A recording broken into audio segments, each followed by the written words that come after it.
সন্ধেবেলা এরকম গরম গরম চিকেন তন্দুরি পেলে সন্ধেটা জাস্ট জমে যাবে। দাঁড়াও দাঁড়াও, আজকের তন্দুরিটা কিন্তু আমি বাইরে থেকে কিনে আনিনি, আজকের চিকেন তন্দুরিটা কিন্তু আমি ঘরেই বানিয়েছি।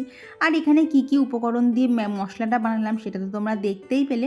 এখন এর মধ্যে চিকেনের লেগ পিসটাকে দিয়ে বেশ ভালোভাবে সমস্ত মশলাটা মাখিয়ে নিয়েছি।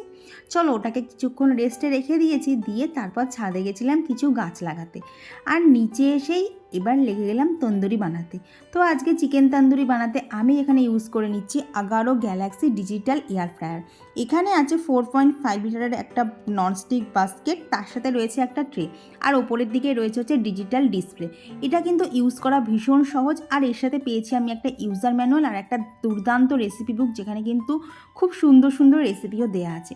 তো এখানে নিচে একটা ফয়েল পেপার দিয়ে তার উপরে ট্রেটা দিয়ে এই যে তন্দুরিটা বসিয়ে দিলাম। এখানে তোমরা টেম্পারেচার আপ ডাউন করার সাথে সাথে টাইমিং আপ ডাউন করা প্লাস 7টা প্রিসেট প্রোগ্রামও পেয়ে যাবে। তো এখানে 180তে আমি 15 মিনিটের জন্য দিয়েছিলাম, তারপর মাঝখানে একবার খুলে একটুখানি ওপর থেকে উল্টে দিয়ে আরও 10 মিনিটের জন্য দেওয়ার পরেই কিন্তু এরকম গরম গরম চিকেন তন্দুরি একদম ঘরে বসে রেডি। আর তোমরা যদি প্রোডাক্টটা বাই করতে চাও তার জন্য ডিসক্রিপশন বক্সের লিঙ্কটা দিয়ে দিয়েছি। তো চলো আগের জন্য টাটা, এখন বসে বসে সুন্দরভাবে এই তন্দুরিটাকে উপভোগ করা যাক।